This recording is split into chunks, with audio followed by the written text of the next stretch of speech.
Hello, everyone, and welcome to the Never Ending Podcast, the podcast open to everyone, especially the Melvins, because they got a new album out. Yay! My name is Luke. I'm your host of the Never Ending Podcast, and with me, as always, is Mr. Guy. Say hello, Mr. Guy. Hey, man. I'm excited. We're talking about 3 more days of the G1 Climax 35. And it feels like it's been a week ago that some of this stuff happened. So, it'll be interesting to talk about. That's right. In wrestling years, it's all progressed pretty fast. That's a real thing, by the way. It is. It really is. It's like dog years, I think. I'm pretty sure. But yes, we're going to talk about nights 5, 6, and 7 of the motherfucking G1 35. And before we do that, there are ways that people can contact and interact with us if they wish to. We are on the Blue Sky. I am at Grumpy2EB. Mr. Guy is at Drucifer Tweets. Collectively, we are at neveropenpod.bluesky.social. If you want to send us a written or voice email, you can do that too. neveropenpod@gmail.com. Also, if you got any of that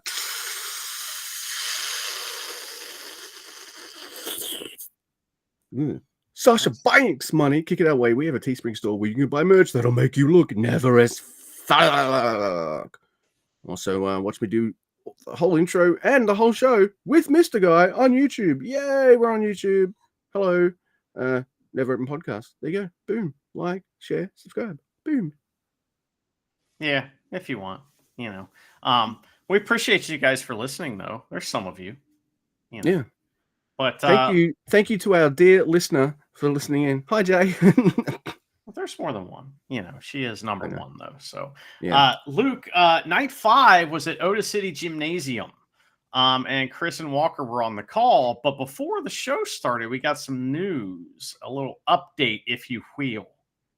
Yes. You see, on night 2 of the G1, Gabe Kidd's like, I'm injured. So, by the way, it's not that bad, and I might be back for part of the G1. And now we're all living in hope every night that Gabe Kidd's going to be here for the G1. Well, let's rip that fucking Band-Aid off right now, quick, smart, because here's Gabriel Kidd.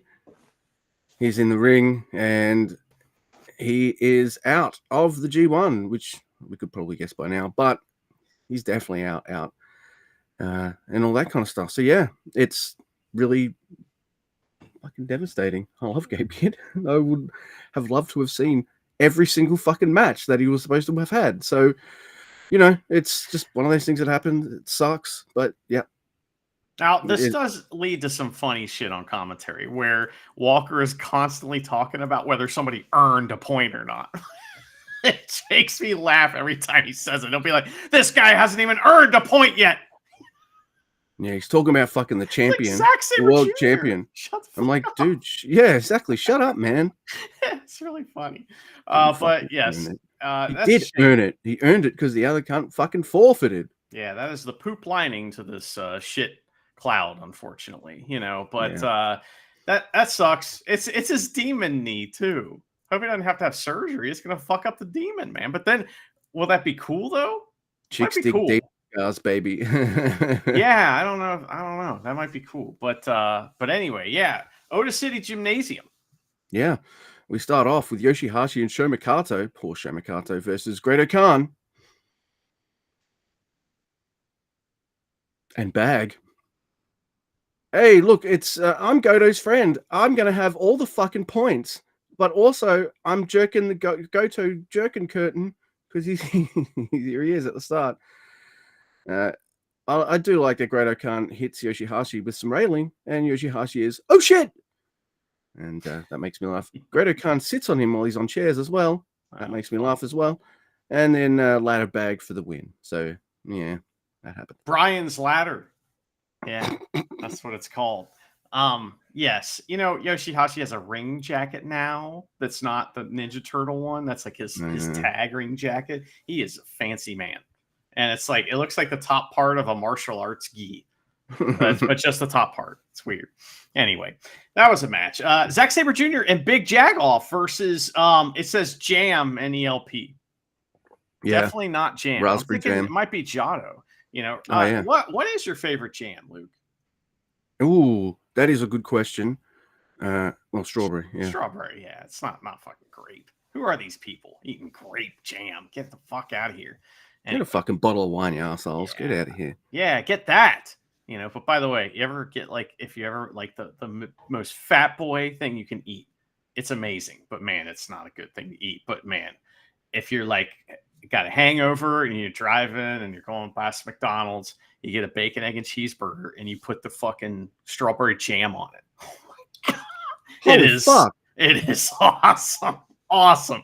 You wouldn't think so, but man, that is something else. So anyway, this is it's Giotto. It's not jam, but what's your favorite Giotto? This one, I guess. So what's my least favorite Giotto? This is a fun match though. It's like fun preview stuff where Zack Sabre Jr.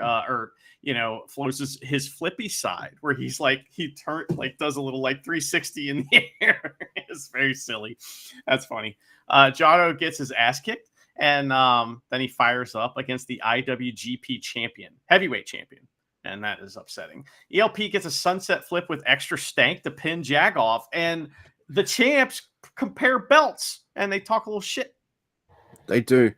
Man, I was hoping for Hartley Jackson to kick the shit out of Giotto and pin his ass, but obviously they went a different route, I guess. But anyway, it is Shota Umino and Tomoaki Honma versus Ren Narita and Yoshinobu Kanemaru, Kanemaru Sr. and Kanemaru Jr.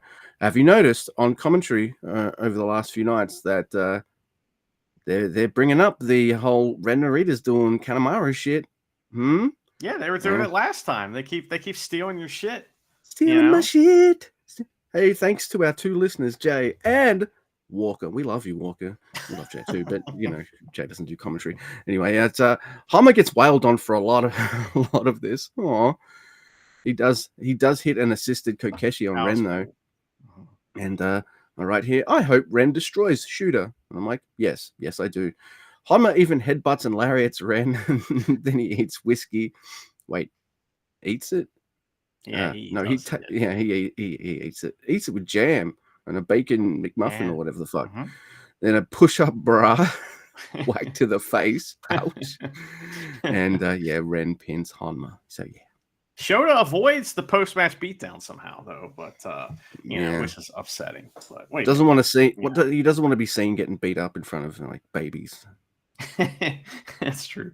Yeah, remember that time that Hanare and Great Khan they won the tag belts and fucking after the interview, the post-match comments, Hanare ate a beer. He picks a beer. This is real, and he just bites into it and just drinks it that way. It looks like he's eating a sandwich. It was fucking hilarious. That was a good time. Oh man, I missed that, man. He should have done that more because that was amazing. But anyway, hope he's okay. Next we have Shingo and Daiki Nagai versus Rocky and Takeshita, and this is good stuff. And this is hey, remember this match that you want to see? Oh yeah, you're gonna see it, and it's great. Oh my god! Shingo and Takeshita are cut from the same cloth, so to speak, pun intended, because they have the same exact ring jackets, pretty much. It's so funny. So that's great, and they're eyeing each other, hey, fuck. That was great. They run the ropes and wrestle. Spider-Man pointing at himself in the memes. Yes, the meme is that. So Shingo tags in, and Daiki Nagai pumps the crowd up so they could do the Ho Train to Rocky, which was pretty funny. So Daiki Nagai shoot pins Rocky a little bit in this match, which I like. He really pushed down on him. Rocky's like, "Fuck you, man." That was good. I liked it. I'm sure Rocky said, "Hey, be real aggressive with the pins" or something like that, just to tell him to do that because that looked great. Anyway, at one point, Takeshita presses Nagai in a really long suplex with squats and shit for the good measure while he's smirking at Shingo. That was pretty fun. But eventually, Rocky makes Daiki Nagai tap out. That's right. I did like seeing Rocky get spine busted and Brad by a guy, though. But here we are. We're at the start of A block action. And it's Bolton Oleg with 4. And it's Sonata 2, I think, at this point. Giant Gonzalez sumo outfit with Sonata. And Oleg has family here. And I'm like, oh, no. Oh, no. What are you worried about? Oh, but wait, it's not WWE. This means he could win. Okay, right. You haven't watched WWE in years, Luke. No, but I did know that old trope. Anyway, shoulder tackle by Oleg and Sonata. He takes a powder. Oleg tries for a "you can't kamikaze" on the outside, and he tries to whip Sonata into the railing, fails. Charges Sonata, drop toe hold into the railing, and then Sonata takes Oleg bowling into one chair. Milano's? So yeah, so no, but so he gets the spare. Nice. Oleg eats some more railing, and Sonata ends a strike exchange in the ring with a couple of leg drop kicks. There's a suplex by Oleg, shoulder tackle, scoop slam, and a people's body sausage by Bolton Oleg. I like that. Bolton shake and a gut wrench. "You can't" is a no, and Sonata kicks ropes into Oleg's nads. No. Bolton Oleg catches a plancha, but Sonata gets out of it, and a bottom rope magic killer to the floor. That's the magic screw. Yeah, that shit is insane. That was an insane move. That was fucking cool. There's a skull end, some cool reversals. Sonata flare flips, then hits a drop kick, but Oleg doesn't go down and hits a lariat. Sonata misses a low blow, and Oleg catches his moonsault. F5 million. Great. Shining Wizard after Sonata flips out of a German, but Oleg catches another wizard and kamikaze. Oleg's on 6, Sonata's still on 2. Fucking great stuff. Hey, it's nice to, like, I was complaining last year that they weren't putting the Never Open champion over enough in the G1, and I said at the start of this, now that Oleg's the champion and they fucking love Oleg, he's gonna at least get 8 points or 10 points or something in the G1. Yeah, he might make it, deep. I wouldn't be mad if he gets eliminated by some House of Torture guy on, the last night or something like that. That'd be kind of funny, actually. Yeah. So, yeah, I love this. This was awesome, man. That great. magic screw on the floor was fucking insane. And these two work together well, really well. Yeah, Sonata knows how to work with Oleg. It was great stuff.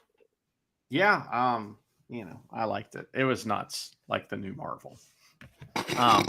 But next week we have Newman versus Yuya Uemura, and Newman is all emo at the beginning, and Marty walks over to him because Marty's here, and he's like, "Hey, you okay, man?" So, but Newman kicks a young lion trying to open the ropes for Yuya, and then just beats him up.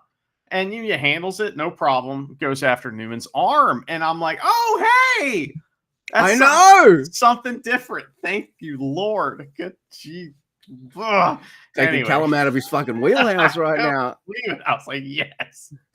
There's two guys that are always going to go after your arm. It's Rihoi Iwa and it's Yuya, and I get it. But like, it's just like awesome. I was so happy. Breath of fresh air. Oh man, and like Yuya kind of kicks Newman's ass at the beginning. He starts talking shit to him. Who's Newman's just like laying on the apron selling. And he's going too far a little bit with the selling sometimes, where it's like, come on, man, this is 2 minutes into the match. Let's go.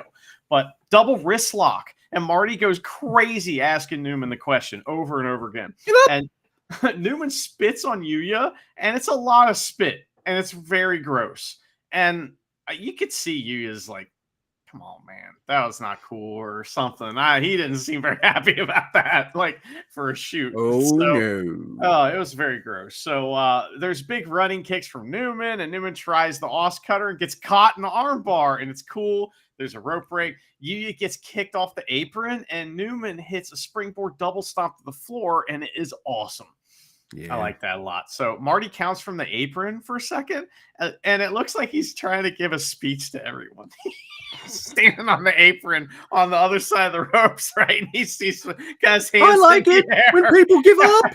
I hate counting. Have you heard the good news about my chump bump boot camp? It's like that's what I was imagining. 2 spots are available. That's amazing. So you're not supposed to count from the apron. But anyway, he went back in the ring and kept counting. But they get in the ring, and then there's a double stomp in the ring from Newman. He hits a cyclone kick for 2, a big suplex from Yuya, and they charge at each other, but Newman gets the running knee. It's a really great finish. So Yuya has one arm, and Newman exposes the other, stretching out for the ropes, and Yuya's like, I'll take that. Deadbolt, right? And that was really great because he's already got one. Newman makes the mistake. He reaches out. That's all it takes. Boom, he's got him.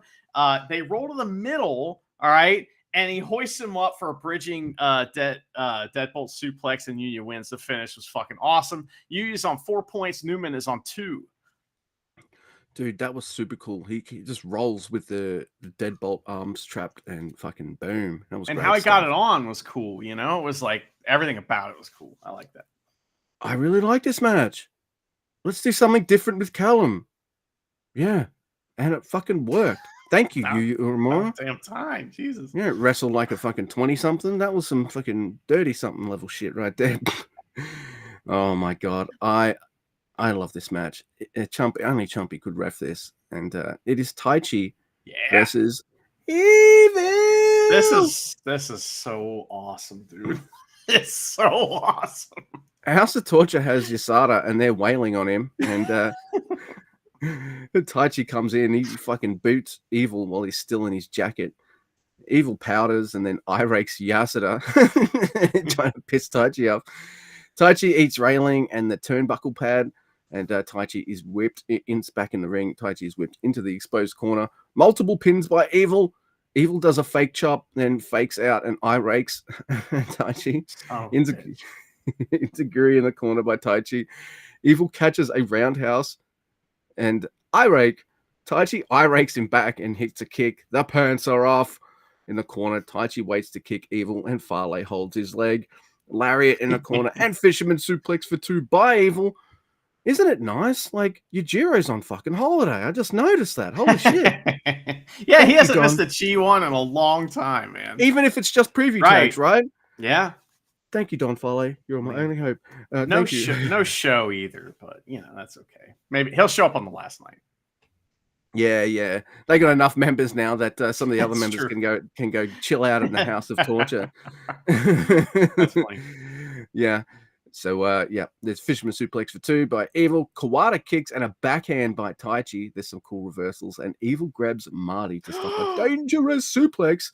So Marty bitch slaps Evil, and there's a gnarly lariat by Taichi and a dangerous backdrop for 2. I am loving Marty. He got him too. He got him with it. It was like Marty stiffed Evil. It was awesome. He fucking did too, man. Like, that's why Hasbro bitch slapped him. Like, holy shit, dude. Oh, Marty gets bumped the fuck out. Togo Garuts Taichi and Yasada in to make the save. Farley beats up Yasada. Tries a grenade, but Taichi does a sumo throw on him. Axe bomber on Evil, who drops his chair. Marty starts counting out Evil. Farley rolls Evil back in the ring like a prick. There's an axe bomber, but Evil kicks out. Evil barely kicked out. Taichi gets chaired as he runs the ropes by, I think, Dick Togo. What a fucking bastard. Evil whips him into the corner and a massive lariat. Taichi powers up after being sent into the exposed corner and sends Evil into it. He almost pins Evil here. Black Mephisto countered into a reverse Evil. Wait, so was reverse Evil good? No, it's still Evil. It's double Evil. Right. Twice as much. So when you reverse it, it's twice as much. So. Right. Put my thing back, flip it, and reverse it. Right. Yeah, so Evil on... Yeah, that's right. Missy Elliott, baby. Evil on 6 now. Taichi at 4. I thought it was this is a lot of fun. Yeah, so Evil's now used that the stroke to reverse 2 finishers. So is that a thing, or is that just what happens at the end of New Japan matches or Evil matches specifically? I don't know. We'll stay tuned to find out. I thought that the Yasada stuff was awesome. He got to be a big hero. They got destroyed. You know what I mean? So this is this has put him over big time, as like a noble guy that's going to be there for Taichi and stuff. And even Taka's on holiday. Well, yeah, maybe we don't know if Taka's coming back. I mean, like they're talking on commentary, like Just 4 Guys is over, right? So I don't know. I mean, we'll see what happens. I don't know. But that was awesome. I loved it. And Taichi lost. That's fine. You know what I mean? He's got to have somebody to lose to, so that way he can. Beat them one day, later. Right? So anyway, next, Luke, we have an amazing match. It is Rihoi Iwa versus Yota Tsuji. And these guys, it's like they got to go out there and prove themselves, right? That's what, So they're going to do that. There's a long feeling out process at the beginning. Tsuji gets the advantage first, and he does the Pentagon arm break spot. That was great. I like that. So Tsuji, and he's trying to like, take out the grip basically, right? So Tsuji dominates for a bit inside and outside the ring, and he tries a double springboard stomp and gets suplexed, and it's really cool. It was like a really cool spot. I love that. Yeah. It was like a Tenzon suplex or whatever. Which, by the way, isn't that just a T-bone suplex? The Tenzon pretty much. Call that a T-bone suplex because it began, or call it a Tenzon suplex because it began with a T. Yeah. Yep. Yeah, I think that's what happened there. So same with the tombstone, dude. Yeah. What's that start with? Good call. It's very creative, Tenzon. Him and Makabe, just the fucking the brain Watch Centaur. They're the brain trust of New Japan. It's amazing. So, all right, that was awesome. So Rihoi Iwa tries a second rope doctor bomb, and that is insane. Tsuji turns it into a really great sit-out power bomb. There's a big standing lariat, but Rihoi doesn't go down. Rihoi Iwa gets a DDT for 2, and then he hits a curb stomp of his own, right? And Tsuji is happy, like, when it happens. He's, like, smiling, like, oh, that's cool, right? So then he tries one of his own, but it doesn't work. And then he gets another one. Tsuji does the finger break spot, which we haven't seen him do that maybe just a couple times, right? It's been a while. That was cool. They do that by like hitting their elbows against their body. That's how you make the snapping sound, right? It's gotta be hard to do. Like I don't know. I've tried it. It doesn't work. So anyway. We had an indie guy here that was doing it for a little while. And like half of it. He wore a singlet. It was like didn't work. So, it doesn't work when you got a shirt on. That was funny. So okay, so Tsuji does bring it. Then we springboard double stop from Tsuji, and he lines up for the Gene Blast. But Rihoi Iwa counters that with a big lariat. There's a series of German suplexes from Rihoi Iwa. He does the Chaos Theory. Tries it, but Tsuji's just too much for him, right? Quick Gene Blast for 2. Rihoi Iwa gets his own Gene Blast and then grips up Tsuji, and he gets a 2 count. He gets the Gut Wrench Dr. Bomb for 2, Chaos Theory for 2, and then wacky backslide thing, and Tsuji wins. Boo to that finish, but that match was awesome. Rihoi Iwa got 4 points, and Tsuji has 6. I get it. Tsuji's better than him right now. I get it. It's such an LIJ finish, isn't it? Yeah. But they do, I think Walker calls it a grip blast. And that's fucking dirty, Walker. Don't call it a grip blast. This match was never as fuck. I loved it. It was awesome. It was so fucking cool, man. I do like fucking Iwa doing curb stomps at the start too. Just fucking piss. Oh my god, and this Tsuji was smiling. Tsuji was like, he does this big smile. That was great. So when Tsuji finally gets his curb stomp on, it's got the freaking extra sauce on it, right? The extra stank sauce. Let me show you how to do that, I got A's in that class, brother. Let me show you. No, it was great stuff. And we got a main event here, which I really liked until the fucking finish, which really annoyed me because I don't like a particular wrestler's fucking booking in this. I don't know what they're doing with him. Well, I've been thinking about it.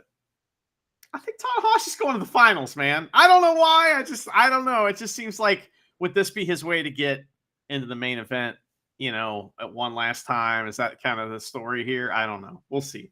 That'll piss you off so much. You're telling me you beat Taichi and Oleg, but the leader of the Bullet Club? Nah, mate, I got this. Fine. It's easy.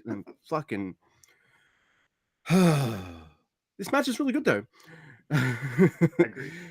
Finley is fucking pissed off with hair pulling at the start, so Tanner, he don't care. He doesn't like Bullet Club guys. All right, Bullet Club started because he got screwed over, so fuck this shit. It's true. There's like a gnarly cross throat chop on Tanahashi too, like boo, like that. I like that move. Yeah, it was really cool. It looks like a move that probably done hurt. But it looked like it hurt. So yeah. Tanner hits back, suplexing David in the corner. Crunching senton by Tanner. They call it something else, crushing senton. I like crunching more. Sounds freaking more hurty than crushing. I don't know. It's crunching, Walker. Crunching. Are you listening to me? God damn it. Tanner runners David Finlay into the corner post, and I'm like, I don't see Tanner do many runners. No. All right. Now, this match is an awesome main event match between David Finlay and Hiroshi Tanahashi. I really like it. The story here is Finlay doesn't want to be the only leader of the Bullet Club to never pin Hiroshi Tanahashi. So my question to you is, did Prince Devitt pin Tanahashi? Maybe once. I doubt a Junior pinned Tanahashi. I doubt Maybe it might have happened. I don't know. I don't know the answer to that question. We should ask Schmanschmo. it. Yeah, we should get Shmam. But look, there's only one way Tanahashi can win this match, and that's how he does it. But in the meantime, I am sitting there going, come on, David. It's time. Let's start your G1, baby. Let's do it. Power moves on Tanahashi. Awesome reversals. I'm into it. I'm into it with the mindset of, yes, all right. Time for the Bullet Club dude to start being like, by the way, I might not like his booking, but my God, David Finlay's wrestling a tremendous G1, isn't he? He's all his matches are fucking fantastic. And you know, his power reversals are like, oh, I just love it. I love it. But hey, how are you gonna beat a guy like this? You're just gonna keep power bombing your ass and all that. Well, David's gonna go for too many power moves, and Tanahashi's gonna be like, sneaky roll up, 1, 2, 3, Tanahashi wins, yay! And his 99th G1 win. He's getting 100. Tanner on 6. I think what Finley's on 4 or 2. Tanahashi's on 4, I think. That's what their website said. So, and Finley's he's on 2. Now, Luke, I will fill you in on some stuff. Okay, so it turns out that yes, Prince Devitt did pin Tanahashi at the G1 20th anniversary, and that was on August 14th, 2010. He also beat Okada. He also beat Ishii, and he also beat Shibata. So, and I think other guys like Lance Archer and stuff too. There was Bullet Club cheating and shit too, though, in that, right? Maybe. I have to watch it. I don't think I've seen that match, so maybe I have, but it's been a long time. So I will check that out. But Luke, we're going to stick around in Otis City Gymnasium for yet another match. But this is the first show that we have after Hulk Hogan dies, right? Yeah. And so we get the whole like 10 bell salute thing in the ring. And like, listen, this is like, it's an honor, right, for this to happen. And so like Tanahashi stands there and Tiger Hattori holds Hogan's picture, and Tiger Hattori looked grim. He looked like he was not happy to be out there. Like this was not cool, right? And even some of the heels came out and stood there and stuff like that. So, guy was who he was or whatever, but I thought that was kind of cool, honestly. So yeah. It felt real, like when you're at a funeral or a wake or something, and you'll hear lots of good stories about the person who's sadly passed away, but you'll also hear like real ones and stuff too. Like this was here were the good things about him, but you know what, man, he's dead. I'm gonna miss these as well, and maybe there's some of the person's negative aspects. I mean, not like saying the N-word or anything like Hogan did, but you know what I mean. So yeah, I don't know. It felt a bit real. I like it. It was good. It was well done. Yeah. Yeah. Well, there was matches too. Suji and Daiki Nagai are wrestling together, and it's awesome. When Daiki Nagai comes out, he stands there for a second with Suji, like in the silhouette. So it's like Detective Suji and some guy, and they're standing there, and it's awesome. So, dude, and then he runs to the ring. Yes, sir. All right. I want either Mio Abe or Muffin to come out. Peter, sorry, who Muffin asked is her handle to everyone, so it's fine. But I want one of them to be like walking in on Suji when he's in his office, and Suji's got this inner monologue, and then the dame walked in, and I knew she was trouble. Anyway, sorry. Well, she's already waiting in the office when he shows up. That's how it works. Yeah, we go. He walks in because you got to have the two women. You got to have the one that's the secretary who, like, she would get with him if she if he wanted to, but really she's just kind of like too good for him, basically. And then the femme fatale's she's already waiting in the office. So there we go. So I think that Miho Abe would be the secretary and Muffin Ass would be the femme fatale, right? Or the other way around. You know what I mean? And It could be the whole thing's got to be in black and white, except for maybe Yoda Tsuji's hat. It's right. Well, and Miho Abe's lipstick. So I have not thought. I've never thought about this. 3 shows to cover, and I have never. Not sorry. one time have I thought about something like this. So no, me neither.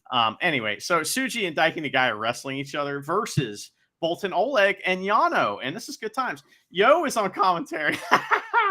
That's great. It makes me happy because I know you're like fucking piece of just. No wonder you went to English. Oh, wait, this is great. So there's big shoulder tackle battle and body sausage fight, and that's fun. And Bar suplexes Tsuji over the ropes into the ring. It's That's just so cool. nuts. He shimmy shakes Tsuji, and Tsuji and Daiki Nagai do a double suplex on Bolton. Daiki Nagai does a bear crawl to duck an Oleg clothesline. Okay, the thing where like somebody walks like a bear, kind of, would run. That's like a fitness thing, and he did that in the ring, and it was like, I think just recently Gabe Kidd went down the ramp that way. It's supposed to be honestly, it's supposed to be scary, but it looks pretty silly to me, so but anyway, it's what it is. Yano, let's see here. Clothesline, Daiki Nagai and Yano wrestle, and that's kind of fun, but Yano hits him with the power bomb to the win. No ball shot for Daiki Nagai. Yano has a little respect for the kid because he's a fucking asshole. That's great. That was great stuff. And next we have David Finlay and Gato versus Callum Newman. Bag. I'm getting all the fucking bag matches. What's going on here? There's a Kanemaru Gambit by Callum Newman. He hits a plancha. I like that. Callum sent some blood in the water with David Finlay, and it's like, you know what? You're losing a lot, and I'm gonna fuck you up. He's a war dog. He doesn't like the fucking war dogs. Exactly. Come on, man. They've got a blood feud. They never forgive, never forget. You got rid of Al Ospreay. Look what they did to Akira. I'm still mad at him over that. God damn. A few nights ago, I wrote in my notes, "Where's Akira?" and I deleted it because I already know what your response would have been, and it would have been, "What, you want to see Akira job, do you?" No, I do not. But I would have preferred to see him win this match against Gato. Unfortunately, I see he would have Jacob's beat Bag. Bag again. He would have beat Gato. Yeah, you're right. So ball bag ladder on Gato for the win. Yeah. Ball bag ladder. Okay. Oh, okay. You hit your sack on every rung as you fall down that ladder. Next week we have Taichi and Yasuda the Hero versus Kanemaru and Ren. Is that right? No, Sonata. Okay, yeah. It says some other word that isn't Sonata because my computer's like, what is this word that you've typed 300 times? So Taichi gets to sing at least this time, right? And then House of Torture attack. So that's at least nice, Taichi's pissed off at Sonata and he chokes him like the old days. And I'm like, oh, you remember Taichi used to do he'd choke somebody, and then he'd hold his hands up, right? Yeah. But he'd keep one hand up and then the other hand fucking choking him. Oh, man. I love all that. So that's great. Then Sonata uses Milano's water to hit Taichi and then just sets it very carefully right back on the announcer's table. And those two have some unfinished business. So Taichi tries to bring a chair in the ring, but and it's like someone's chair from the crowd too. Kenta Sato says no. Taichi gets a hot tag and he runs wild. He kills both guys. Canadian low blow, though, with the help of Kanemaru. Sonata throws Taichi into Milano, and Kanemaru brabs out the goddamn kid for the win.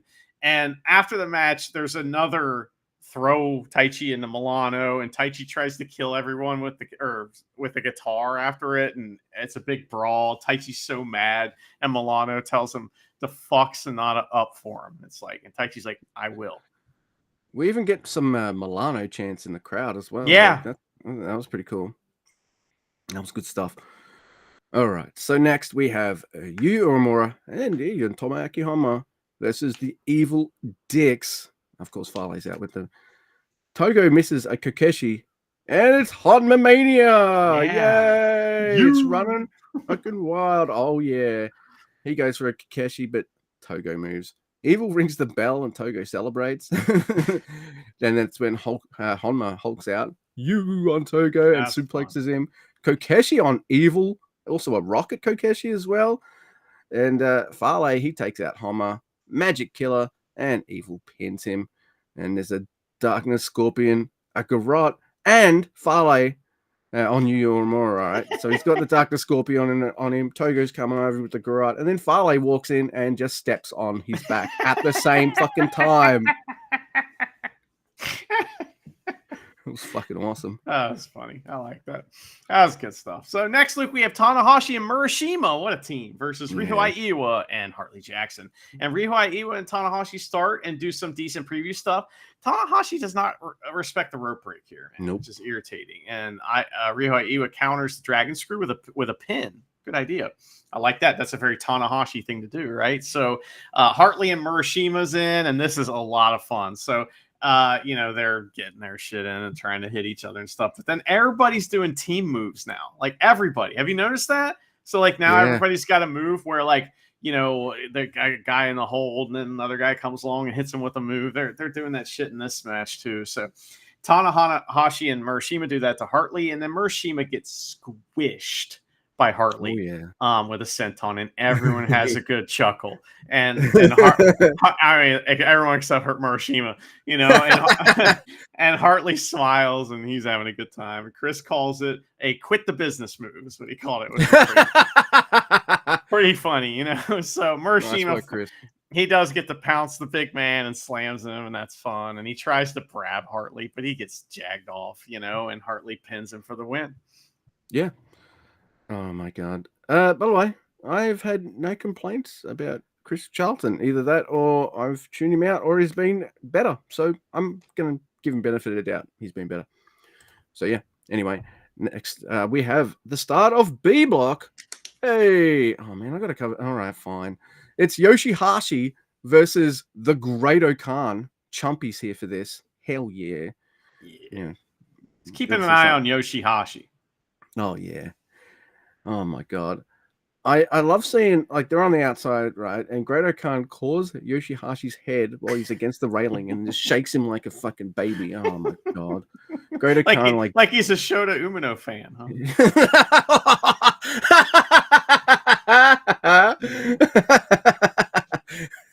ELP too. Oh my goodness. Great.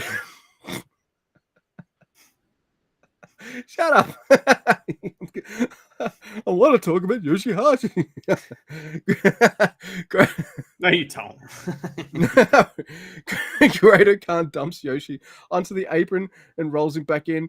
He tries to win with the knee pin, and Chumpy counts it like an idiot. Yoshi gets sit on and doesn't escape.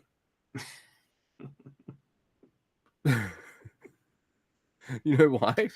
Because he couldn't figure out how. Yeah, he doesn't know the counter to that complicated. Move. If you put a new wrestling move in his head, another one leaves. There's only room for like two in there too, so only two at a time, Yeah, there's an old episode of Married with Children where the gag that whole episode was if you keep putting knowledge into Kelly Bundy's head, her brain will get full, and something will come out, fall out or just get forgotten. Yeah, that's Yoshihashi. Fair enough. Anyway, there's a double underhook by Great Khan, leg drop kick by Yoshihashi, and a headhunter. Yoshihashi tries something and gets judo thrown. Hell yeah, chop exchange. Yoshihashi turns a big boot into a dragon suplex. Great Khan turns a fisherman into a Tenzan tombstone. And then Yoshihashi is like, Eliminator, nah, I'm going to do a terrible looking DDT instead. Bad. This match is long too. Why? Yeah. Yeah, pop up Eliminator, but Great Khan is too slow to cover. Yoshihashi does a judo throw. He likes to hang out with Luke. Oh yeah, that's right. God, he's Yo's best friend. Oh, fucking Christ. Yoshihashi, even though he's like, hey, what? Yeah, got any music recommends? Yeah, have you heard of the Eagles? No. What do you mean Yoshihashi hasn't heard of it? Yeah, that's in my head. He doesn't know who the Eagles are. Can't figure out incense sticks, but by the way, I still can't get over that. Anyway, fucking Great Khan makes me really happy with the Eliminator, and Great Khan gets 2 more points. Fuck yeah. Great Khan is now on the 6 points, and Yoshihashi is still on 8 points. What the hell? Yeah, but Great Khan put the brakes on that shit, man. He's Oh, like, nah, thank no more. fucking No more. Christ. You know, because that had to stop. Yeah. Okay, this next match, Luke, is fucking awesome. Oh, all right. dude. It doesn't get much better than this. It is ELP versus Zack Sabre Jr. So ELP wants a handshake to start the match, and Zack Sabre Jr. just like acts like he doesn't see it. He's like, well, I'm not here to like shake hands. Just, what are you doing? You know, so they do an extended like World of Sports section that is absolutely incredible. Maybe the best version of that series of moves I've ever seen in my life. So Also, oh here God. is everyone's yearly reminder to go watch Robbie Brookside versus Johnny Saint from World of Sport. Maybe they did it better. Maybe. But go watch it. It's so awesome. And they did shit from that match in this match. And it was, so cool. Anyway, I love that. Everyone should watch that once a year. It's bonkers good. But these two do the neck bridge out simultaneously, where they're like up on their heads, bridging out of the like pin, because they do the double pin, boom, and then they both bridge out. Usually one guy does, or if they bridge out quickly and then move on to the next thing. They stop and then they look at each other, start slapping each other upside down. It's great. So fucking great. I loved it. It's like old Ring of Honor. It's good shit, man. I loved it. Anyway, ELP almost gets a pin and offers a hand again, and Zack Sabre just fucking shake my hand. Shake my hand. He's like, that's cool. How about we shake hands? And it's a long snapmare sequence that ends with a neck crank, and it is crazy. And Marty is screaming give up in ELP's face a bunch of times. It's funny. So ELP tries a plancha and he gets caught in the cravat of doom on the floor. ELP tries a neck crank on the apron and gets knocked off. And Zack Sabre Jr. tried that. Yeah. He gets knocked off. ELP dives on him, and ELP hits a very, very long and far Kenny Omega dive over the guardrails. That might be the furthest one I've ever seen. I don't know if I've ever seen somebody jump that far away from a wrestling ring. That was fucking awesome. Oh, and so Zack Sabre Jr. ends up like in the crowd basically, and Walker's like, you don't see Zack Sabre Jr. end up in the fourth row very often. No. Good observation. He is here to bump, and it's awesome. So these two get back in the ring, and they fight to the top rope, and Marty freaks out, and ELP hits a shoot headbutt on Zack Sabre Jr. that knocks him to the mat, and it is loud, and I don't like it. Don't do that. That's like the one part of this match that's like, why? That you didn't even need to do that. So there's a DDT from ELP. Zack Sabre Jr. does he falls out of the damn ring from that DDT, and then ELP hits a Zack driver. That's against the law. Huge lariat from ELP, and Zack hits a surprise Zack driver of his own for a double down. They stand up, and Zack Sabre Jr. is like, okay, so you're a lariat guy now, which is funny. And so they like start doing lariats and stuff, and Zack Sabre Jr. mounts ELP crucifix style after baiting him in for that lariat, right? ELP's fucked. He barely gets to the ropes here. And I like how you have to do that faster when it's Zack Sabre Jr. Yeah, because he'll just tie your ass up. Well, you can't lay in the hold with him. Like you're not going to get a long rope break because he'll kill you. So you have to get the ropes right away. It's awesome. So that's great. There's a chop battle with selling in between each chop. That's really good. Zack hits a bunch of uppercuts and he knocks ELP down over and over. Then there's a sneaky backslide, and ELP tries the CR2 that leads into some amazing counters that he does finally get the CR2 for 2. And it's getting long, but I don't want it to ever end. No, like, fight this forever. Is amazing. So ELP hits this Thunderbolts Force 2069 splash, but knees up from Zack Sabre Jr. ELP gets the Euro clutch for 2. That's not your move. Sudden death, but Zack Sabre Jr. gets a foot on the ropes. And that was one of the only parts of the match where they were like so close to the ropes. It was like, that could could have cinched that up a little better, but you know what I mean. Yeah. It is what it is. So That's a ELP nitpick, hit. though. Come on. Oh, big time. Yeah. He hits some kicks. Zack Sabre Jr. catches ELP's leg, and then ELP slaps it a few times. And Zack it's like, oh, you want to slap? And he sets ELP's foot down and he smacks the absolute fuck out of ELP. It was Marty style. Yeah, like Marty. It was awesome, man. So Zack Sabre Jr. Let's see here. Okay. Yeah, he puts his leg down. Okay, there's a Zack driver, but ELP kicks out of that. So Zack chokes him, but ELP gets up and he hits an electric chair kind of move, to knock him off his shoulders. But Zack Sabre Jr. doesn't let go. And he grabs him again for the win, and that's it. And it was amazing. They tie up at 4 points. This match is wow. Yeah, this is what you want with champion versus champion. This was fucking fantastic. It's art, man. Sure, you could we're douchebags and we're going to point out a couple of nitpicks here and there, but this was art. I fucking loved it. Who won? We did. Oh, and Zack Sabre Jr., but, mostly us because we got to watch it. And wow. Can we get that title off ELP and have him challenge Zack Sabre Jr.? Jesus Christ, I want another one of those. And I don't want it to be the other way around because I want it to go for longer than 15 goddamn minutes. Oh.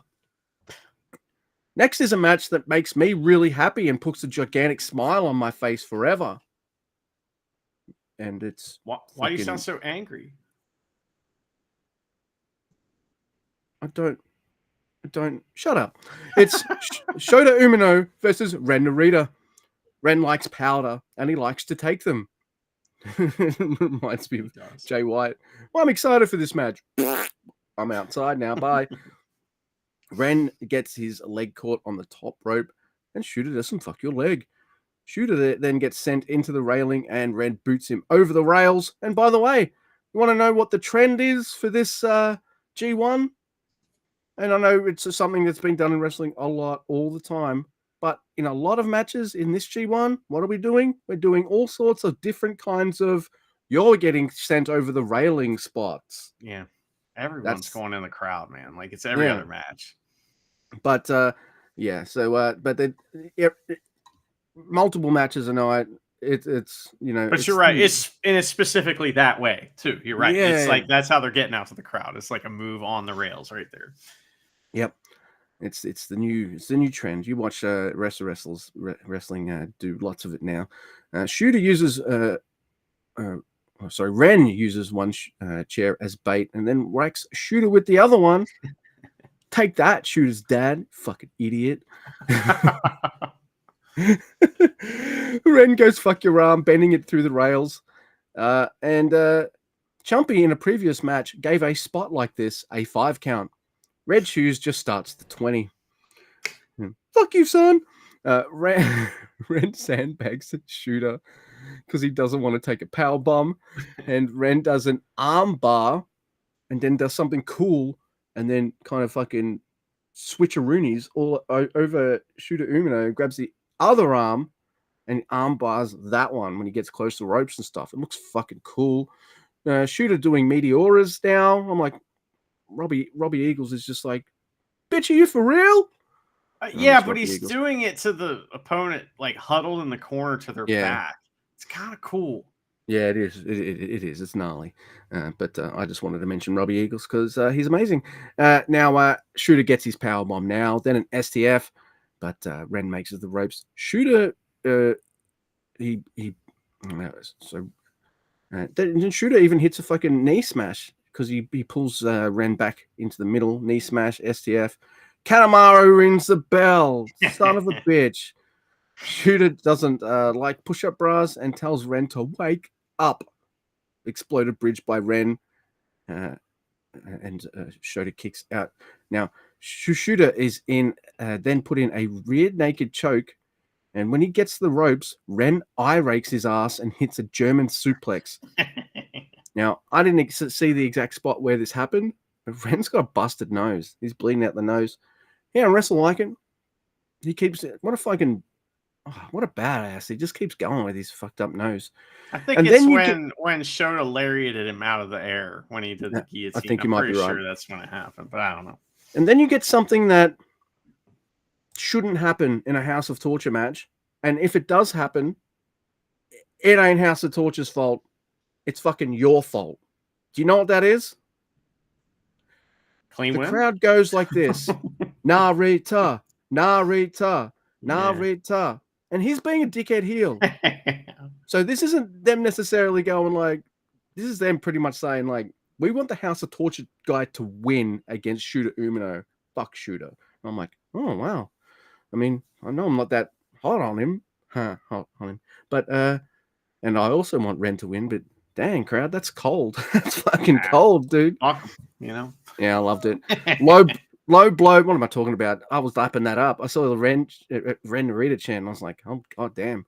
Whatever they're doing with Shooter ain't working with this particular part of Japan. That's for sure. Low blow and a double cross. Hell's Guillotine. Ren Narita on 8 points. Wow. By the way, I don't think I've really mentioned it. I'm loving his tournament. He's still good. Out of the 3 hot guys in the tournament, he's the one doing the least amount of cheating, if that makes sense. Yeah, that's true. He's doing it. I would say right now he's wrestling in a style that looks like Kanemaru, but his cheating style is much more like Kenta. So that's a nice blend right there. And he looked like a tough motherfucker with a bloodied nose. And yeah, I like this match a lot. And the finish made me very happy. And I was like, yay! They had a difficult task here because they were in the diva spot after that last match, man. Oh, dude. And they got me by the end. You know, it took them a little while. And I like that Ren. I almost thought for a second they were going to do Taichi versus Taka Michinoku, where they just didn't touch each other, you know, for a long time. Because Ren, like for the whole match, pretty much, that's how that match went. But Ren, like, he was like so avoidant of Shota. I was like, oh, is he going to do it? Is it going to just take like 5 minutes and not touch? That would have been so funny, but they had to get the crowd back. So yeah, anyway, they did. Next week we have the main evento in another like top-notch match. This is just, I don't know. What a friggin' night. Doesn't get much better than what we're, you know, than this is Mount Neverest. This is the Mount Rushmore of fucking never. Yeah, it's pretty awesome. This is our shit. Sorry. It's Takeshita versus Shingo, and it's also the main evento. And that's like a match that you circle when you saw the blocks announced, right? You know, and you know, on your little notepad. So that you write all your notes on. But they run the ropes, and Shingo wins the first exchange. And Shingo does a chin lock, and they sit in that and call spots for a second. I'm like, what are you doing? And they're like, oh, they're just building suspense. They're in the main event. So, and maybe they're just taking their time because it's a main event. So Takeshita gets his diving strike and starts like working on Shingo. And he does the mirror spot of the getting in the hold and sitting there for a second. I'm like, oh boy, here we go. So he gets the senton for 2, and Shingo does a dragon screw and does the violence party thing in the corner, you know, ha, hoo, ha, he, you know, which is fun. And he hits a vertical suplex. And Takeshita tries to stop Ska, but Shingo ducks it and reverses. It's like a reverse DDT thing. And then it was time for Ska after that. And that's early in the match. Take it easy, Shingo, you know. But there's a Rana that sends Shingo to the apron, and then we get a tremendous Yakuza kick from Takeshita, and he has designs on a Blue Thunder bomb, like going from the apron to the floor. He settles for an apron DDT, and then a DVD on the floor from Shingo, and it's not perfect. And I remember the last time they wrestled, that same kind of thing happened, is that DVD on the floor didn't go right for some reason. That's weird. You know, it's like the same time. Yeah, like Shingo has to finish it off with one arm. You know, like he didn't tuck the other one in fully, and it turned out fine. But yeah, I caught that too. But you know, Takeshita sells it perfect. It's great. Yeah. And then they're back in the ring. There's a superplex, and Shingo gets a sliding D, and now we're talking. All right, they have a huge suplex fight, and it is absolutely awesome. Shingo gets a big strike, and Takeshita counters with one of his own, and he gets the Blue Thunder bomb for 2. Takeshita takes a bump backwards, sitting on the top rope into the ring, when Shingo lariats him from the outside of the ring. Well, you never see that. That was cool. That was gnarly. I love that, man. And then we get an amazing stalling made in Japan for 2, a tombstone from Takeshita, and a jumping bastard driver for 2. Jumping. Fuck you, Shingo, and your neck, you know. There's a brain buster from Takeshita for a double down, and then a running lariat war And it's awesome. Shingo goes down though, and Takeshita starts giving him the shitty kicks, and Shingo gets all mad, and it is amazing. Huge dragon suplex and a pumping bomber from Shingo for 2, and he hits it. The burning dragon. It's over. Takeshita kicks out at 2. That's great. And he hits the Falcon Arrow, but he can't get over to get the pin. Shingo is dazed on his knees, and Takeshita goes for the big knee, but Shingo just drops. So there, he kind of gets back on his feet, bunch of forearms from Takeshita, and Shingo does the bastard driver wheelbarrow suplex combo. Dude, it's amazing too. I it both looked gnarly, and it made me laugh a little bit because Shingo is not a tall man. No. And Takeshi had to do an extra little tuck of his head just so we could fucking do the wheelbarrow. Is he strong enough for the wheelbarrow? Yes. You know, but it's not. It's it's quite kind of like if we were to see such a move done by Ishimori on El Phantasmo or something like that. You know, so it's not that extreme. No. Yes. So. I'm just trying to put it in the listener's mind. But yeah, it was still great. But yeah, I did get a giggle. So Shingo hits that, and Takeshi's like, "Fuck you, bro, made in Japan." He hits a made in Japan and a big knee, but Shingo kicks out of that. So that was awesome. They trade strikes, and Shingo fires up, but he gets nailed in the back with a knee. Chicken wing. Bob Backlund is still alive, Luke. Red Shoes calls it. Takeshita wins by ref stoppage. Takeshi's on 6 points. Shingo's on 2. That was fucking great. Yeah, my initial reaction, and it's got nothing to do with the quality of the match at all, was I hate that finish. And look, and I've had time. I'm glad we had a couple days actually, because I needed to kind of chill and think about it. And then I did something right now, and it just brought back my anger again, because Shingo has not earned any points, and Yoshihashi's on fucking 8. Go fuck yourself. What is this booking with Shingo and David Finlay? I don't like it. He hasn't earned any points. So funny.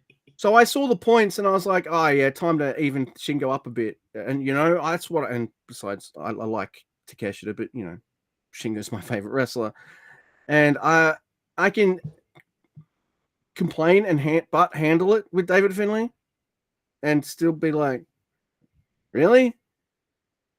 But with Shingo, I'm fucking confused. Like, why has he got 2 points? I don't.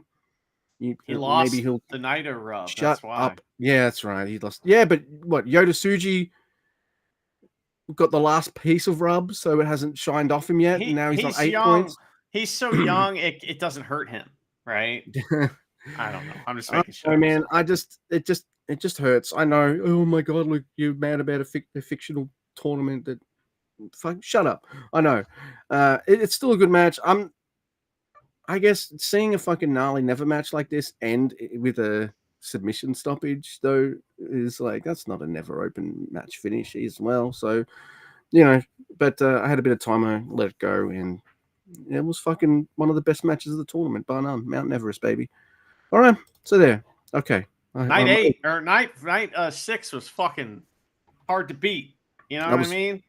Yeah. That might be one of the best nights we're gonna see. We'll see. I don't know. Well, I think night 7 is a little botchy, but let's get to it. It's at Nagoya Exhibition Hall, like number 16 or some shit. So that was fun. And Walker's alone on the call at first. Oh yeah, he'll be joined by the person in the opening match. It's El Phantasmo. So fucking 3. Oh fuck it. El Phantasmo and Jam Jardo versus Grado Khan. Oh, motherfucking bag. All right. Bag has bags under his eyes, just like me. He looks tired, man. That's bruised bag. I'm fucking tired of him. Wait, fuck are you tired for, bag? You're doing preview tags. Get out of here. Still gotta travel, carry people's bags. His name is Bag. He's carrying bags. I mean, come on now. Yeah. Do you guys have those things where, I don't know if plastic bags are a big thing in America or not, but they're not here anymore because we're starting to get rid of them years ago. But you could get this like tube, or it's materialist openings at each end, and you can kind of just stuff bags in it. It's a bag, pretty much. A bag hutch. Yes. There you go. Fit several bags. Yes. That's what bag is. Yeah, of course. That's what they make him carry around too. Yeah. It's El Phantasmo and Jado team up on Greater Khan. I'm like, it would be cool if it was someone other than Jado. But anyway, Greater Khan wails on Jado, and that makes me happy. And the show starts off pretty well. Why? Because I get awesome preview shit, between Greater Khan and El Phantasmo. They know each other. They've battled over this TV title and stuff, or they've had matches before. It's pretty cool shit. And then we see El Phantasmo CR2 bag. Awesome. I mean, who do you want to see lose more, Bag or Jado? And I chose Bag this time. Okay, well, he got to lose. It's his turn finally. But I was let's see here during this match. There's like a double plancha. So ELP's got the two United Empire guys going on the floor, and he goes for double plancha, and he just shins Great Khan. It's not his fault. Great Khan's face just gets destroyed by ELP's shin, and he's like grabs it immediately. And the rest of the match, he's like, "What the fuck?" And he's using his claw hand to grab his face. So when he looks down, it's completely covered in blood, and it's awesome. Dude, it's really cool. He knows what he's doing. That was great. Happy accident. But next, Luke, we have Shota and Murashima versus Shingo and Daiki Nagai. Oof. So Shota and Shingo have some history just recently feuding with each other, of course, and Young Lions start for a change. That's funny. It's like these two guys are like, you know what? When we get in there, it's going to be scary. So let's let these guys wrestle a little first. So Daiki Nagai does a leapfrog, no-look splash thingy again. It's awesome. And Shingo tags in for the Ho Train on Murashima. Boo.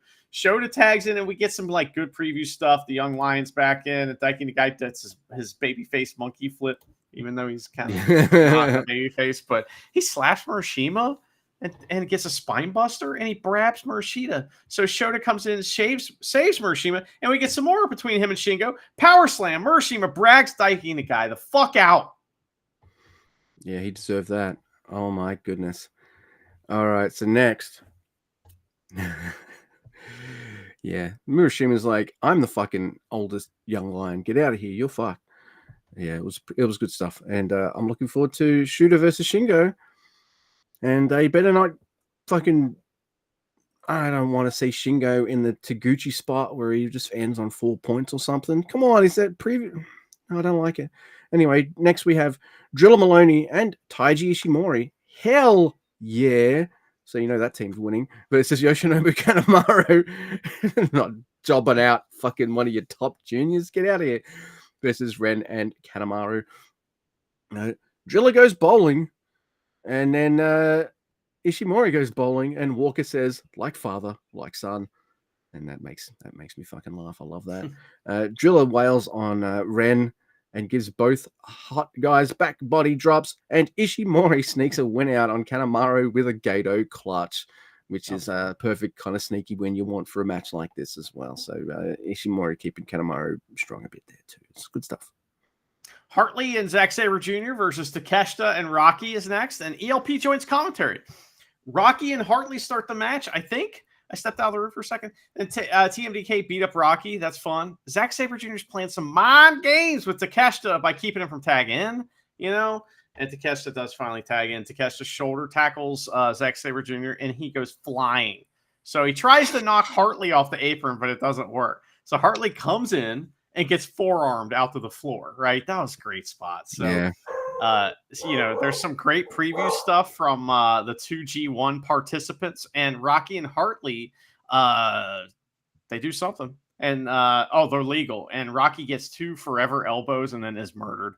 Rocky gets, he gets the crowd behind him trying to do a slam, which is fun. And then Big Jack Off gets the win. Meanwhile, Zack Sabre Jr. has Takeshita in some hold on the outside. Oh, yeah. He's taking Takeshita seriously. That's going to be great stuff, by the way. I can't wait. And it is the return of A-Block. We got Oleg on 6 points and Yoda Tsuji on 6 points. And I fucking love this match. It's amazing to me because I love Iwa. I love, Yuya. I love Ren Narita. I like Shooters in-ring. But I think out of all of them, the one who has the it factor more than all of them, that little extra, like you can't define, it's Yoda Tsuji. It just is. I agree. This match fucking rules. It's some fun reversals, then a tilt-a-well backbreaker by Bolt and Oleg. Oleg cool. outmaneuvers Yoda Tsuji and gives him the shake, and then Oleg grabs Yoda out. El Phantasmo, then who's now on commentary, he joined in the previous match. He then mentions that he doesn't know who the Stank Belt champions are, which makes me laugh. And then I think about it for a few seconds and going, wait, who are the Stank Belt? Oh, right, it's Yano, Wato, and Paul Wato. Yoda traps Oleg's head in the corner and just fucking slams it down. Tejeres and a tope Suji cedar. I like when Walker says it's a Suji cedar. And Oleg, what does he do? Oh, yeah. He goes over the railing. Yeah. A suplex in the ring by Yoda for 2. Bolton bomb, and Yoda barely gets a knee as up. He just catches him with one leg or something. Double barrel drop kick by Oleg. And then Oleg slams his ass back down and gets his fucking Bolton bomb. And he's like, nah, I'm doing that again, brother. Puts him down with the extra stank and then hits his Bolton bomb. Then a dead roll up and deadlift roll up and an almost kamikaze. There's a Yoda knee in the corner. Marlow crashes court though. A German by Oleg. Oh, short range Gene Blast. And then a short range kamikaze as well. So they both got that thing where if we don't get the run up, it doesn't get the full effect. So you can kick out of it, right? So they both get their short range kind of finishes. That's great. 3 freaking knees to Oleg's mush. Ouch. Now, Oleg goes for an avalanche kamikaze. They both fall, and I'm not sure what happens. But they've been wrestling for quite a while. Maybe not in this match, but G1. I think it's fine. So it was supposed to be they're up there fighting. Bolton's like going to do that, right? But I think he's supposed to like transition to be like a top rope power bomb that Suji Rana's out of, right? I think that's what it's supposed to be. But you can see Bolton's like, I don't want to do this. He's like, he tries it and then goes, and then does it again. And it ends up just being like kind of like a side power bomb thing. And it doesn't matter because this match is fucking awesome. Oh, dude, it's awesome. But, look, sometimes it's easy to forget that Bolton Oleg's still on the green side. And yes, he can pull off lots of amazing shit, either taking it or doing it. But he's not going to get absolutely everything. He still gets more than Yoshihashi does, So yeah. Well, he's got to figure out these top rope moves though, because there's got to be a top rope version of that move for him to win a big, huge match, right? So absolutely. Just saying. So look, room for improvement, and I used to really not like him. So the fact that I'm behind him and stuff means he's improved and there's still room for more. Awesome. Full on Gene Blast though. Yoda Tsuji, top of the block on 8 points, Oleg on 6. I'm not mad that Yoda beat the Never Champ. It's fucking Yoda Tsuji. No, he should beat Bolton Oleg, because no offense to Bolton Oleg and the Never title, but Tsuji's a little above that, right? Yeah, I mean, just absolutely. he's in that like top guy, kind of like just below top guy. Got the aura and everything, right? Dude. Yeah, absolutely. So he's more global champion, in that range. Yeah. So, but next we have another good one. It's Newman versus Finley. And Marty is here, and he's already mad. Like, I don't even know when he's mad, but he's already mad. So he's yelling at everybody. Newman attacks Finley before the bell, and commentary is like, fair enough. War Dogs and the United Empire hate each other, right? So they remind us of that. Newman gets sent to the floor by Finley and bumps all over the rails. And Finley jumps at the opportunity and throws him into the chairs a few times, which is fun. Back in the ring, it's heat on Newman, and he's bumping really hard. Finley throws Newman all over the damn place, which is a lot of fun. Newman gets the Princess Pace spot and mounts a comeback, but no body part story that I could detect in this match. Thank fuck. So Newman gets a double stomp for 2. Huge backbreaker from Finley. Newman went up huge for that backbreaker. Like he was going to take different move altogether. It was awesome. So he hits a huge dominator, and Newman spits at it, because we got to do the spit in every match. So I don't like it. But there's some really cool reversals, and Finley gets the trash panda for 2. Newman Ranas and rolls through a powerbomb attempt and gets a quick pin for the win.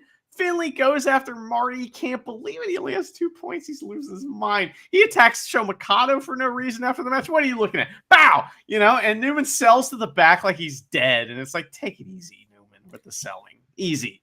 He has 4 points, by the way. So Callum's last 2 matches are his best. And it's because both Yuya and David Finley were like, fuck this leg stuff. Let's have a wrestling match. Yeah. Let's do that. Yeah. Let's do a Japanese style wrestling match because we're fucking Japan. And it turns out when you don't have to do the whole leg sell thing for every match, your matches are better and you're great. I'm not saying you can't sell the leg, you can, but I've seen it. And besides, I'm sick of you having to sell the leg and then not do your friggin' fast pace spots. That's your bread and butter. Yeah, go for his arms or something, people. Come on. Yeah, so I really like this match. The finish is fun. However, I'm just scratching my head because David Finley's at 2, but whatever. He needs something to bitch about. Now he's going to have something to bitch about, right? So, or maybe he'll get challenged for leadership. Now, maybe that could have been the story, and I don't need every match to have a finish that I where my guy wins for me to go, I fucking love it. Because he's proof right here. It's Taichi versus Sanada. This is awesome. Who has to ref this match? Oh, yeah. Not Kenta Sato. It's Chompy. Taichi doesn't even take his jacket off and he just attacks. And Taichi is a bowling ball. And Sanada hits him with a bottle. He takes Taichi to the other side for bowling. And then a fan hands Sanada a bottle for him to hit Taichi. What an asshole. ELP calls her out too. He's like, that lady, kick her out. Yeah. Oh my God. Now Sanada wants to do the Milano spot. But maybe we haven't mentioned it before, Luke, but the problem between Sanada and Milano isn't just that he used to like them and they turned on his guys. It's also that Sanada has stolen Milano's gimmick. So he's doing Milano's gimmick. Milano was Collection AT. He was a fashion icon. And so Sanada is doing his gimmick, right? And doing it right in his fucking face. And so that is one of another like element of this that we really haven't talked about before. So thank you for pointing that out to me. That makes that's even fucking more amazing. Dude, they're like this and this is hilarious. Yeah. And Sanada's you could argue that Sanada maybe even does it better because he's a very, very handsome man. Anyway, Sanada wants to do the Milano spot. Milano is like, no, and stands up. So first what happens is Sanada wants to suplex Taichi over the railing and into Milano from there. And so Milano stands up. And then Sanada just slams Taichi on the apron instead.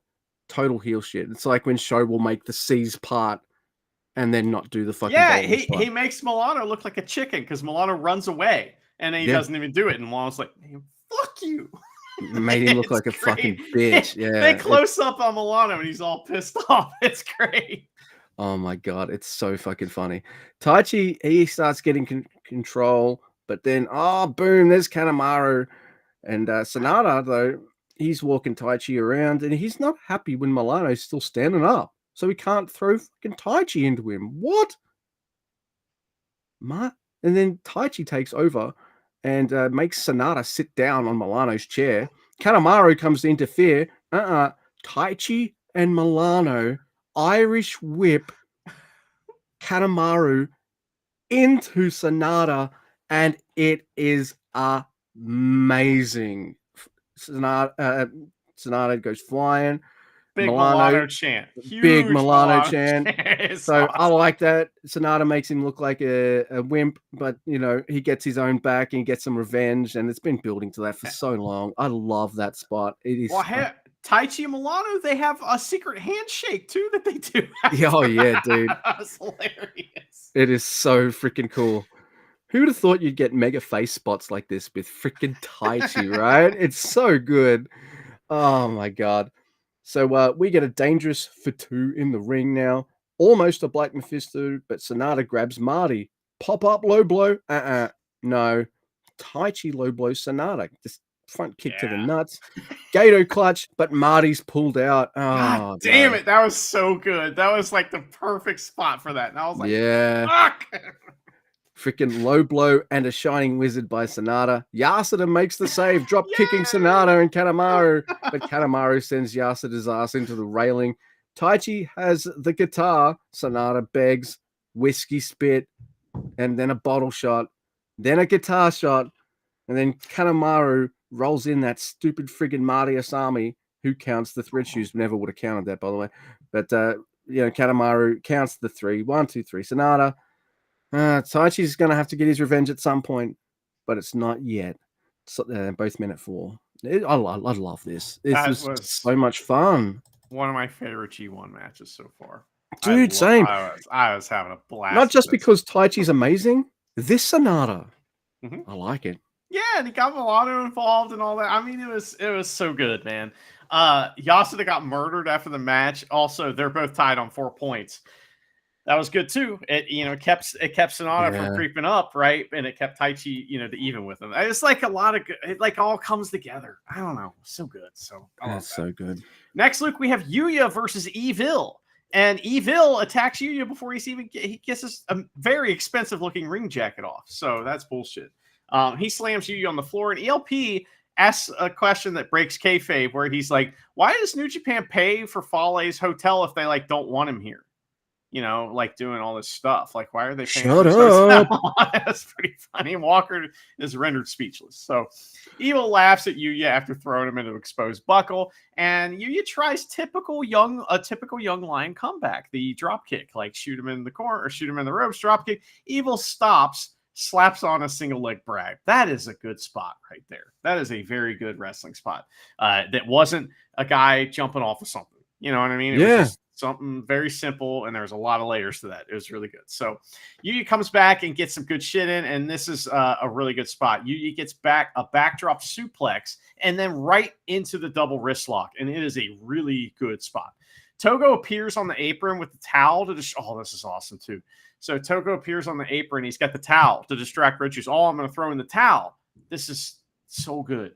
When you talk about how House of Torture is really good, this might be one of their best time cheating spots I've ever seen. So Togo's distracting the ref, all right? Yuya can't see the ref because he's facing the other way, right? And so Evil starts tapping on Yuya's butt. Yuya thinks he's won because he feels Evil tapping, so he lets go of the hold. Now Evil's in control. That is good. That's really good. So I love that. That's why this works for me. That's why House of Tortures always work for me. They don't just do the same shit all the time. They'll put variations on it, and then they'll just abandon spots to create complete new. I fucking love it. Do you think when one cheating spot goes in, another one has to go out? They're full. I hope so. If that's what it takes, maybe Yujiro is the one that plans all this, and he only has room for 3. So. Anyway, that was fun. Fale gets involved a little bit. Yuya gets another arm hold on Evil, a Fujiwara armbar actually, and Dick Togo hits him with a chair while Fale distracts Red Shoes. We get a chump bump, dick to dick contact. Yuya gets a deadbolt suplex, and it's like super fast. Like Evil goes up so easy. It looks like it's weird looking. Yuya wants a high fly float, but it's a fake out. He dives on Don Fale instead. Ace is high on Fale was amazing. So, and then he takes out Togo. He tries a high fly flow at Evil, but eats shit. Scorpion Deathlock from Evil. The crowd is so fucking into this. There's a rope break, yet another ref bump, and Togo's in for the Magic Killer, but Yuya gets out. He locks in a deadbolt, but his back hurts. He locks it in again, and he hits a bridging deadbolt. He defeats Evil. He's killed all Evil. Evil is stricken from the land. He is on 6 points, and Evil's also on 6 points. He stopped him from moving up. Like every point matters now, with your status in the tournament. It's like that's really cool. Dude, that's some good balance right there. You got 2 House of Torture matches in a row. Have one win, have the other guy lose, but have them cheat in different ways, make it fun, all this kind of stuff. So yeah, I love this match, and Yuya looks like a giant white meat baby face hero, and it's fucking. And come on, you look at that pretty boy face. He's a face. And he's Come not on. cheesy. He's not cheesy, you know. So that's a rare Nah. thing. But like, so we were talking about night 6 is so good, but we are really liking night 7 too. Turns Oh, out, yeah.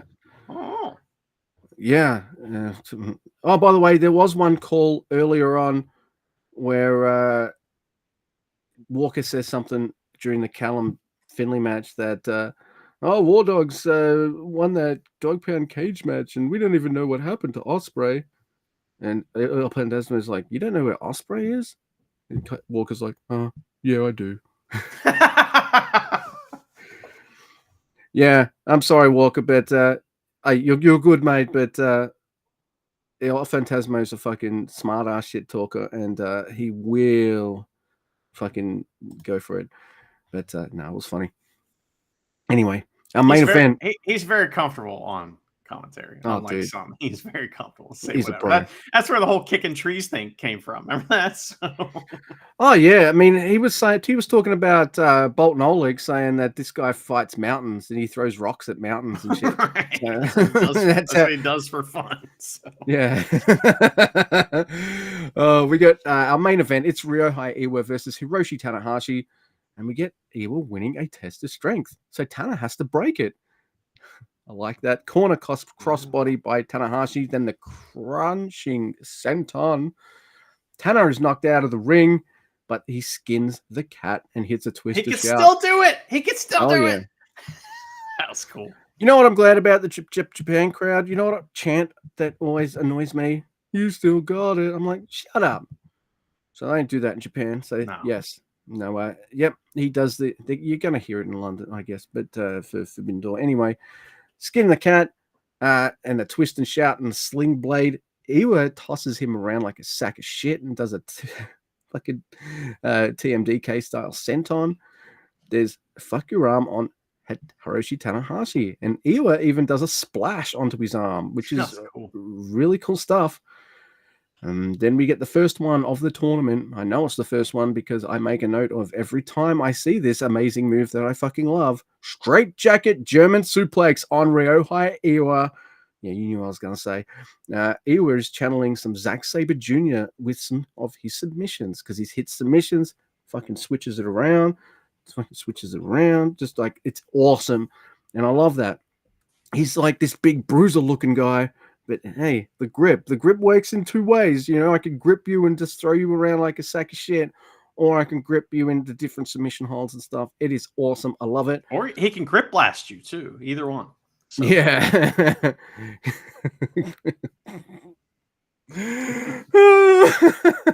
Grip blast.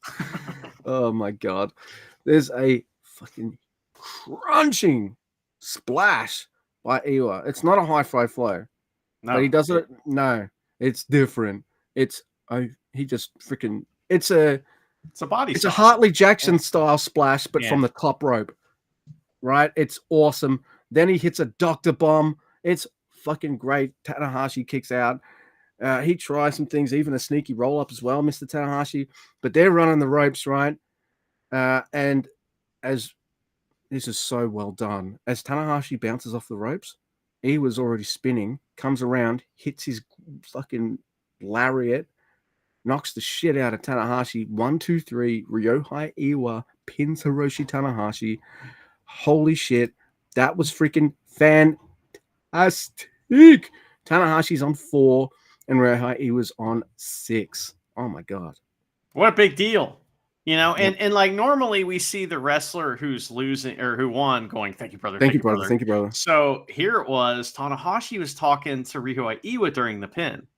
Like he was just going, rah, rah, rah. Just see him looking up, just having a good old conversation. So I'm assuming that was something like, you deserve it.